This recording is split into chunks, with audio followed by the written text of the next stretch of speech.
want to share with you just this really great online tool that I have found to calculate the normal distribution. If you're not going to be using a statistical software package such as Minitab or SPSS or SAS to calculate your normal distribution problems, my preference is generally to calculate them manually with the table, but if you're not going to be using one of those tools, then I would just use an online calculator.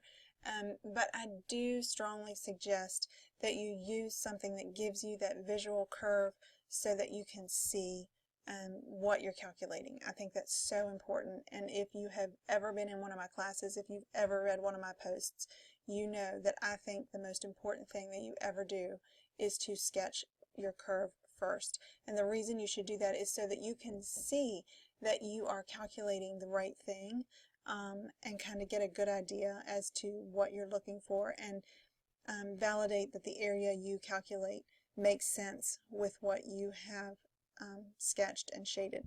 So let's just take a really quick look here at what we're looking for, and I'll show you how to use this tool, and it's really quite simple and quick. So one of the problems you're going to see in my stat lab looks like this. We're going to look to find the area of a shaded region on the curve. And this one is already in Z-score format. Now, you're going to have two formats. Number one, you're going to see it in Z-score format. And if it's in Z-score format, that means it's already been standardized. So what that means is everything is already revolving around a mean equal to 0 and a standard deviation. And it may be a sample, it may be a population, so I may not be using the correct symbolism here, but that's okay. We're going to have a mean of 0 and a standard deviation of 1 if we're talking about Z. Okay, so if we're already in Z, we're talking about a mean of 0 and a standard deviation of 1. And the reason I stress that is because when you come over here to your formula page or to your calculator, that's what you need to work with. All right, those are your parameters. So we want to look for the area of a shaded region with a mean of 0 and a standard deviation of 1. If you're not told that and you see that it's Z, you know it's 0 and 1. So we want a Z to the left of Z 0.79. So you come over here to this calculator, and I'm going to give you the web link to this calculator. And we want an area from a value up to Z with a mean of 0, standard deviation of 1, below which Z, and we're going to put in there the Z 0.79. And this is why I like to shade, because then I can look at my picture here and make sure it matches what I want. And fortunately in my stat lab you already have the picture drawn, so you didn't need to draw it. And look, these curves look quite a bit alike. They're shaded the same. Now this one's kind of at a different scale, so it looks a little different. So it's telling me here that my area is 0.975. So let's just see if that is correct.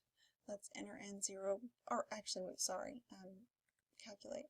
It's not 0.975, it's 0.7852. I hadn't hit calculate yet, had I? 0.7852.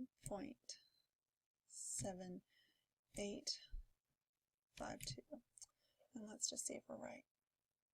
Yay! We are right. All right, so let's go take a look at the next question. All right, find the area of the indicated region under the standard normal curve. Now this one again tells us that the area is between Z equal to 0 and Z equal to 1.3. But notice that this one doesn't tell us our mean and our standard deviation.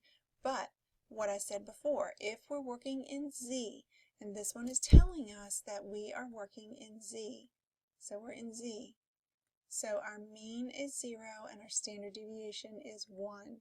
So over here we're going to enter in 0 and 1, and we want to be between two values. So we want to be between 0 and we want to be between 1.3. So then we're going to calculate and look at our curve over here. It matches our picture. So that's good. So we're going to come over here and see if we're right. 0.4032. Let's see what we've got. Yay! We're good. All right. So let's go to another one. Assume the random variable is normally distributed with a mean of 80 and a standard deviation of 4, we want to find the indicated probability.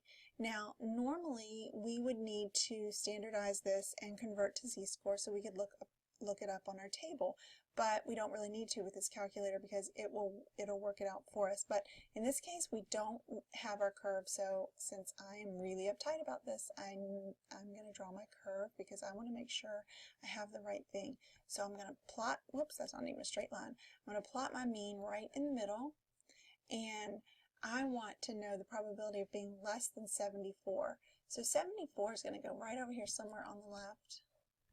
And I want to know the probability of being less than that. So when I get done, my curve should look something like this. Okay, so let's just see. Over here in my handy dandy calculator, I need to tell it that my mean is not 0 and 1 because I'm not using z-scores. Okay, I need to tell it my mean is 80 and my standard deviation is 4. So it will do all that work for me. It will standardize everything as it does its calculations. So I want to know below 74. So notice how I'm not working in decimal points. I'm working in these whole numbers, and the calculator is going to work in those big numbers too. So there we go. It's going to tell me my area is 0.0667, and we're going to round that to an 8. And look how my sketch matches this graph that it gives me, and that gives me some confirmation that I'm probably setting this up correctly, and I like that. I like that confirmation. 6, 6, 7, 8. Okay. Actually, that should be an 8 on the end there, right? There we go. See, I make enough mistakes. I like those confirmations that I may have gotten something right, which I did. I got that right. So let's maybe take a look at one more before I let you go here. So here's one where we're going to go between two values. So assume this one's normally distributed. So let's go ahead and sketch this one out. That's what we should always do, is sketch it out. Okay, no laughing at my curves. The mean is always in the middle. It's 83. Okay, and I want to know between 71 and 76. So these are both over here on the left. 71 is going to be about here, and it doesn't really matter where you draw them as long as they're right with respect to the mean. So 76 is going to be over here, and I want to know the area in between those two. So when I get done over here in this calculator, my curve should look something like that. Okay. So again, remember, I'm not in z-score format, so I need to enter in this actual mean and standard deviation.